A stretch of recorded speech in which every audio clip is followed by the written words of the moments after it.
Ça plaît à Dieu quand vous travaillez, mais je ne sais pas à propos de cette chose soi-disant joie. Je ne suis pas sûre que Jésus veut juste que j'apprécie ma journée. Cela ne veut pas dire qu'on doit être en vacances tout le temps ou qu'on doit sortir nous acheter quelque chose tout le temps. Cela signifie juste que nous devons apprendre comment apprécier la vie quotidienne ordinaire. Restez avec nous dans Jouissez de votre vie.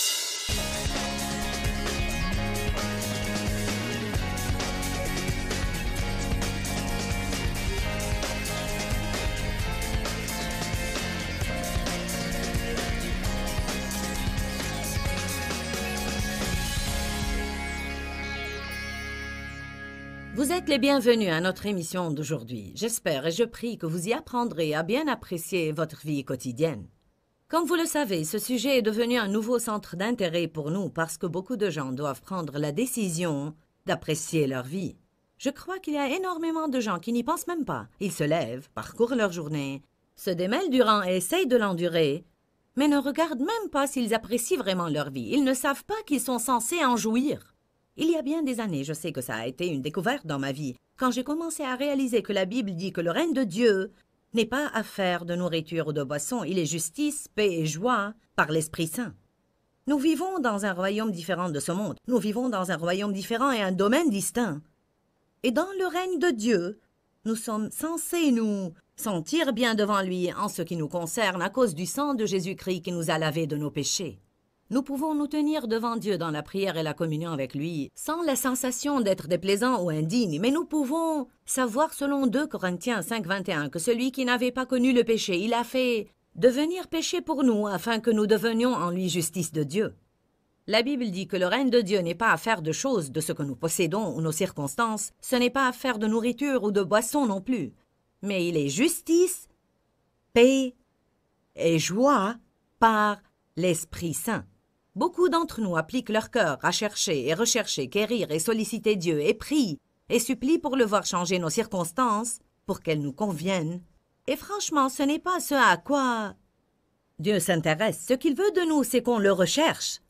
Il veut que nous cherchions premièrement le royaume et la justice de Dieu, et toutes ces choses vous seront données par-dessus. Matthieu 6:33 dit « Cherchez premièrement le royaume et la justice de Dieu, et toutes ces choses vous seront données par surcroît. » J'ai commencé à réaliser il y a des années qu'il y avait dans ma propre vie quelque chose qui manquait.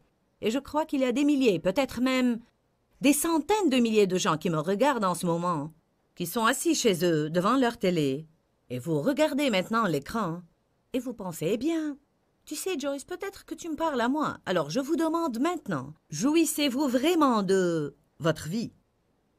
Ou alors considérez-vous à tort que vous avez trop de problèmes pour apprécier votre vie? Vous pensez... Je ne savais même pas que j'étais censée apprécier ma vie. C'est une question intéressante à demander à tous les gens. Vraiment, appréciez-vous votre vie? Nous allons vous montrer, pour un petit moment, une prise de vidéo où nous avons interviewé des gens dans la rue et leur avons demandé s'ils jouissaient de leur vie. Et je veux que vous perceviez ce que les gens disent et que vous vous demandiez la même question. Et je vais revenir pour partager avec vous quelques principes puissants pour que vous appreniez que vous avez un droit acheté de sang d'apprécier votre vie. C'est la volonté de Dieu pour vous. Quand vous étiez enfant, avez-vous imaginé que vous feriez ce que vous faites maintenant? Non. Une vie meilleure, peut-être. Avez-vous toujours apprécié votre vie? Probablement non. Non. À présent, non, mais je ne me plains pas non plus. Appréciez-vous chaque jour de votre vie?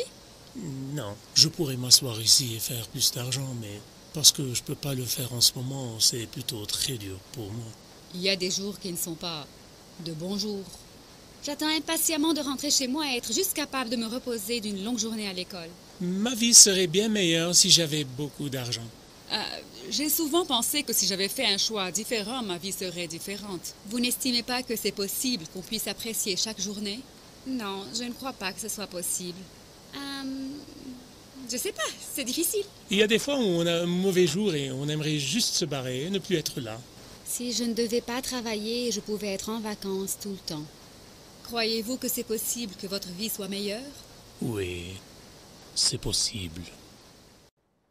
Maintenant, ces interviews sont vraiment caractéristiques du point que j'essaye de vous montrer, que la plupart des gens sont ou bien très vagues sur le sujet, ils ne savent pas vraiment s'ils le sont ou s'ils ne le sont pas, ou ils sont très décidés qu'ils n'apprécient pas leur vie, et je crois en réalité que cela est absolument tragique. À la suite de l'enseignement que Dieu a apporté dans ma vie il y a des années, pour m'aider et ensuite, quand j'ai commencé à le partager avec d'autres dans le corps de Christ, j'ai écrit un livre important intitulé « Apprécier où l'on est, en route vers où l'on va ». En fait, je pense que c'est un titre si important parce que je crois que tant de personnes vont apprécier leur vie quand je serai à la retraite, j'apprécierai ma vie, ou quand les enfants auront grandi, j'apprécierai ma vie, quand j'aurai un meilleur emploi, j'apprécierai ma vie, quand je me marierai, j'apprécierai ma vie, si jamais je peux sortir de ce mariage, j'apprécierai ma vie. Je veux vous demander, que faites-vous avec votre maintenant? Si vous n'appréciez pas votre vie aujourd'hui, vous perdez donc aujourd'hui, et Dieu ne vous a pas donné aujourd'hui pour le gaspiller. Il vous l'a donné pour apprécier. Dans l'introduction de ce livre, précisément au tout début, je dis « Je crois que la vie devrait être une célébration ». Mais bien trop de personnes n'apprécient pas leur vie sans parler de la célébrer. Pensez-y. Croyez-vous que la vie devrait être une célébration? Je le crois absolument. Je crois que c'est ici la journée que l'Éternel a faite. Et David dit « Qu'elle soit pour nous un sujet d'allégresse et de joie ». Quand il a dit « Je me réjouirai et serai heureux », il prenait une décision. Je ne pense pas nécessairement qu'il se soit senti joyeux. Il décidait d'apprécier le jour que Dieu lui avait donné. Je me souviens d'un temps où j'étais en colère et faisais la moue. C'était durant nos premières années de mariage, Dave et moi. Et à l'époque, je me mettais en colère assez régulièrement et quelquefois pendant très longtemps. Je me mettais en colère et faisais la moue et ne parlais pas à Dave. Je me souviens qu'un jour, Dave m'a dit « Joyce, ne serait-il pas navrant si Jésus venait ce soir pour nous emmener auprès de lui, ou s'il venait pour toi, et tu as passé ton dernier jour sur terre, faisant la moue et refusant de parler aux gens que Dieu a placés dans ta vie ?» Bien qu'à l'époque je ne tombais pas sous la conviction très facilement parce que je n'avais pas un bon cheminement avec Dieu. Je connaissais assez la parole de Dieu pour savoir qu'il avait absolument raison et que ce serait vraiment tragique. Je vous demande aujourd'hui, comment passez-vous ce jour-ci? Avez-vous commencé le jour, par exemple, en vous plaignant? Avez-vous commencé le jour furieux ou rempli d'amertume et de rancœur? Avez-vous commencé le jour déprimé, découragé? Vous devez prendre une décision pour apprécier ce jour-ci.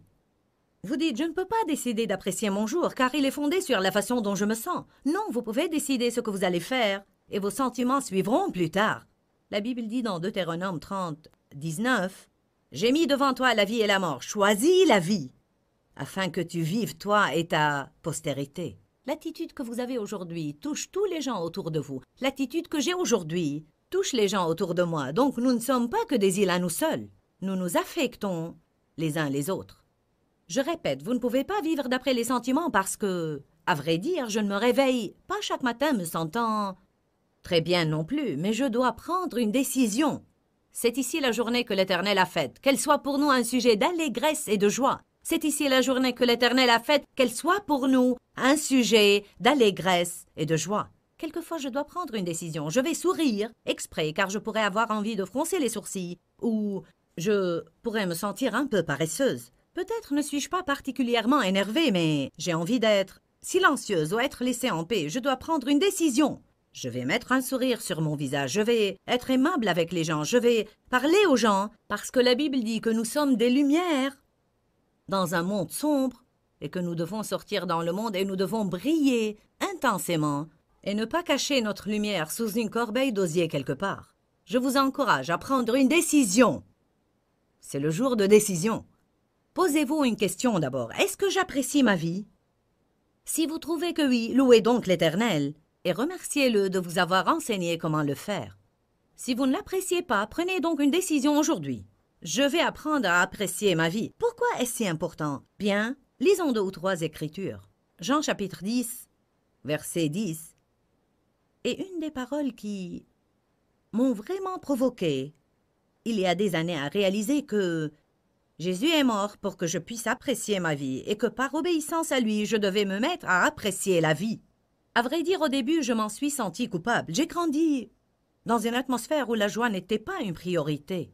En fait, il y avait beaucoup de tensions, beaucoup d'anxiété, beaucoup de violence, beaucoup de tristesse, et donc j'ai grandi dans une atmosphère où je ne pensais même pas que la joie et être joyeux était une option. Et souvent, même si je jouais ou si j'essayais d'être joyeuse, je sentais comme si c'était mal, donc je me sentais plus rassurée si je travaillais et accomplissais et produisais. Et ainsi j'étais dans ce mode de vie et de pensée. Ça plaît à Dieu quand vous travaillez, mais je ne sais pas à propos de cette chose soi-disant joie. Je ne suis pas sûre que Jésus veut juste que j'apprécie ma journée. Cela ne veut pas dire qu'on doit être en vacances tout le temps ou qu'on doit sortir nous acheter quelque chose tout le temps. Cela signifie juste que nous devons apprendre comment apprécier la vie quotidienne ordinaire, car la joie de l'Éternel est notre force. Le psaume 16, verset 11 dit « Il y a d'abondantes joies devant ta face ». Alors, à votre avis, comment puis-je apprécier Dieu et ne pas apprécier ma vie? J'ai un rapport personnel avec Jésus-Christ, et si vous n'en avez pas un, alors vous pouvez en avoir un cette journée. En réalité, je ne parle pas d'un rapport religieux où je vais à l'église 1 ou 2 fois par semaine et crois que j'ai fait mon devoir, mais je dis que vous pouvez avoir un rapport personnel avec Dieu, le Père, par Jésus-Christ. Il est allé à la croix et a payé pour vos péchés. Il a répandu son sang sur la croix pour vos péchés. Tout ce que vous avez à faire, c'est croire que Jésus est qui il dit.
Qu'il a fait ce qu'il a dit qu'il a fait. Vous devez le croire dans votre cœur et le confesser de votre bouche. Et si vous avez besoin de notre support, contactez-nous et ainsi on priera pour vous personnellement et on vous enverra du matériel qui vous aidera. Une chose est sûre et certaine, vous n'allez jamais apprécier votre vie si vous n'avez pas de rapport personnel avec Jésus. Encore une fois, je ne parle pas que d'aller à l'église, je parle d'avoir un rapport personnel et intime avec Jésus-Christ. Peut-être vous me regardez en ce moment, peut-être vous êtes riche, peut-être vous êtes une vedette de cinéma, ou même un fonctionnaire, et vous n'avez pas de problème financier. Cela ne signifie pas que vous êtes heureux et que vous appréciez votre vie. Peut-être êtes-vous une personne célèbre, un homme ou une femme d'affaires. Vous pouvez en ce moment avoir tout ce que vous rêviez jamais d'avoir et encore vous dites « Quel est mon problème? Je n'apprécie pas ma vie. » Vous n'allez pas apprécier votre vie si vous ne connaissez pas Jésus comme votre Seigneur et Sauveur. Si c'est le cas, vous devez prier et l'inviter dans votre cœur. Vous devez nous appeler pour que nous prions avec vous. Mais d'abord, cela doit être chose résolue dans votre vie. Alors après cela, je dois vous dire que le diable essaiera sans doute de voler votre joie. Le diable essayera chaque jour de votre vie. Comprenez ceci, comprenez-le bien. Chaque jour, le diable essaiera de voler votre joie.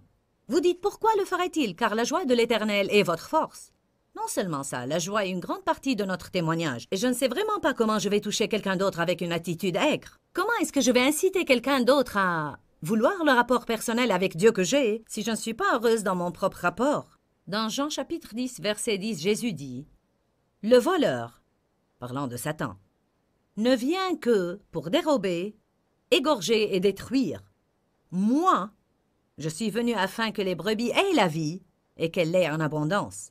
Oh, j'aime ça. Et qu'elle l'ait en abondance, pleinement jusqu'à ce qu'elle déborde. Alléluia! Alléluia! Je ne sais pas si vous êtes enthousiasmé par cette parole comme moi, mais je suis si passionné pour cette sainte écriture et passionné de transmettre cette révélation.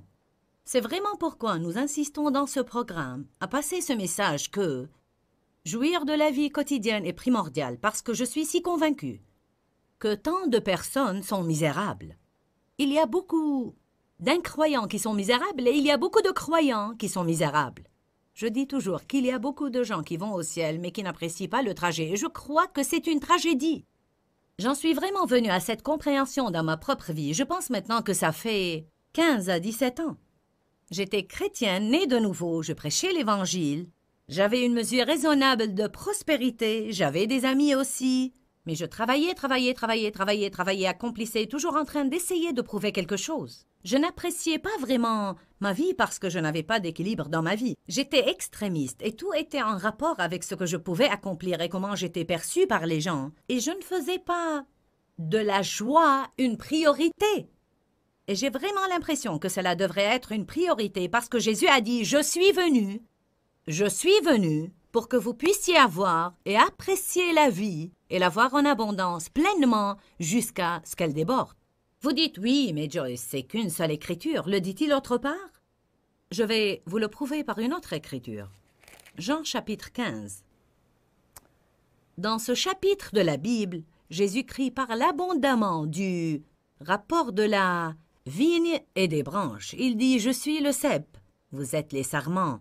Sans moi, vous ne pouvez rien faire. Coupé de moi, vous n'avez aucune vie. » Bon, par exemple, si j'avais un tronc d'arbre avec des branches, la vie monte à travers le tronc ou la vigne et les branches reçoivent leur vie de la vigne ou du tronc. Et si je coupe cette branche et je la jette par terre, ça ne prendra pas beaucoup de temps pour qu'elle n'ait aucune vie. Jésus essaye de montrer ici que sans moi, vous n'avez aucune vie. Retranchez de moi, vous n'avez point la vie en vous-même. Peut-être en ce moment même, je parle à certains apostats. Il peut y avoir certaines personnes qui ont eu un rapport avec Christ et vous vous en êtes écarté, vous êtes rentré dans le péché, vous vous êtes détaché de lui. Arrangez les choses aujourd'hui. Vous devez vous réengager, vous dédier, vous relancer, vous embraser, refaire le plein. Vous devez vous décider fermement que je ne vais nulle part sans Jésus-Christ. Et je veux vivre pour toi, Seigneur, je veux faire ça correctement. Permettez-nous de prier avec vous. Permettez-nous de vous aider et de répondre à quelques-unes de vos questions. Nous voulons que vous soyez droit aux yeux de l'Éternel et que vous soyez apte à mener une vie chrétienne, puissante et vitale. Nous voulons que vous appréciez la vie que Jésus est mort pour vous donner. L'Évangile de Jean, chapitre 15, consacre 10 versets pour parler de ce rapport permanent.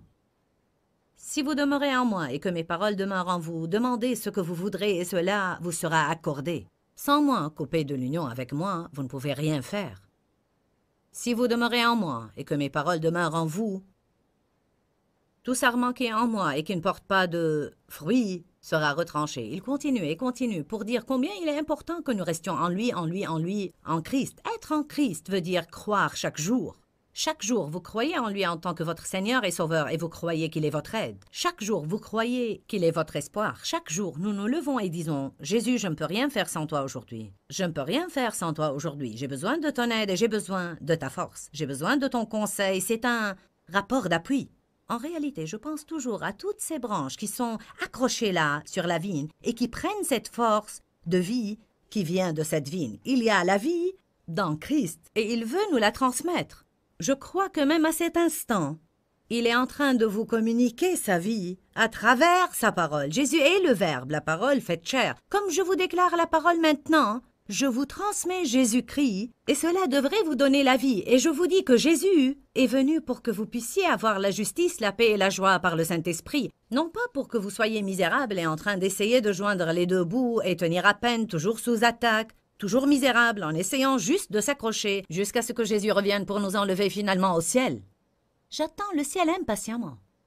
Je suis sûre que vous l'attendez impatiemment, mais il me reste encore beaucoup d'années à vivre, du moins je l'espère, avant que ce temps ne vienne et je veux profiter de ces années. J'ai 60 ans. Il y a des personnes qui me regardent maintenant qui en ont 20, 25 et 30 et vous avez beaucoup plus longtemps à vivre que moi et je veux que vous profitiez de votre vie. Jésus continue dans tous ces versets. Dans Jean chapitre 15, 10 versets pour dire combien il est important d'être en lui. Alors il dit, Jean 15, 11, « Je vous ai dit ces choses, afin que ma joie et mon allégresse soient en vous, et que votre joie et contentement soient parfaits et complets et débordants. » Alléluia! Il ne me semble pas que c'est comme quelqu'un qui veut que nous subsistions à peine. Ça m'a plutôt l'air qu'une vie abondante nous est offerte, pour moi, pour vous, pour chacun. Dieu ne fait point exception de personne. Ne vous asseyez pas là à penser « Joyce, c'est facile pour toi de parler d'apprécier la vie. Tu es une prédicatrice, tu es célèbre, tu passes à la télé, tu as tout, tu as ceci et cela et tu as une famille. » Il n'est pas question de ce que j'ai ou ce que qui que ce soit a ou n'a pas. Je vous dis maintenant qu'il y a des gens qui regardent qui ont tout ce qu'ils veulent et qui sont misérables. Il y a des gens qui regardent qui n'ont rien et qui sont misérables. Il n'est pas question de ce que vous avez ou n'avez pas. Souvenez-vous, le royaume de Dieu, ce n'est pas le manger et le boire. Ce n'est pas ce que nous avons ou possédons, mais la justice, la paix et la joie par le Saint-Esprit. En fait, je crois en ce moment, Dieu vient de me mettre cela à cœur. Il y a des gens qui sont souffrants dans leur corps et ils ont besoin d'une grande dose de joie. Je vous dis, un bon gros rire vous dégagera de cette dépression et de ce découragement. C'est Dieu qui nous a donné le rire. Le diable ne nous a pas donné la capacité de rire. Dieu nous a donné le rire et il veut que nous rions et que nous nous réjouissions de la vie. Il veut que nous déchargions et nous ayons le cœur léger. Arrêtez de faire des montagnes des taupinières. Arrêtez de faire des problèmes là où il n'y en a pas nécessité. Cessez de méditer sur vos problèmes tout le temps et ne rien faire que penser à ce qui ne va pas dans la vie. Il y a beaucoup de principes puissants que je partage dans mon livre. Appréciez où l'on est en route vers où l'on va. J'expose ici le danger de vivre dans les regrets et les terreurs. Vous pouvez vivre dans les regrets du passé et les effrois de l'avenir et perdre votre présent. J'y parle de la simplicité. J'y parle d'être comme des enfants. Je parle de la diversité et la créativité. Et comme c'est important de ne pas avoir du pareil au même tout le temps. Je vous demande maintenant de faire de la joie une priorité dans votre vie parce que je crois que Jésus est mort d'abord pour que nous puissions aller au ciel. Alléluia, louange à Dieu, c'est l'essentiel le plus important. Il veut que nos âmes soient sauvées pour que nous ne nous retrouvions pas en enfer. Il est mort pour que nos péchés soient pardonnés et que nous soyons justifiés devant Dieu. Mais il veut que nous apprécions le trajet. Combien d'entre vous qui avez des enfants aimeriez les voir misérables toute la journée? Aucun de nous est comme ça. Personnellement, je me réjouis quand je vois mes enfants se réjouir et passer du bon temps. Dis-leur que je les aime. Dans ce livret, Joyce Meyer donne une révélation de l'amour de Dieu pour nous. Pour obtenir ce livret gratuitement, écrivez-nous à Joyce Meyer, boîte postale 40095-6300 Larnaca, Chypre. Ou bien visitez notre site web www.joycemeyer.org/fr.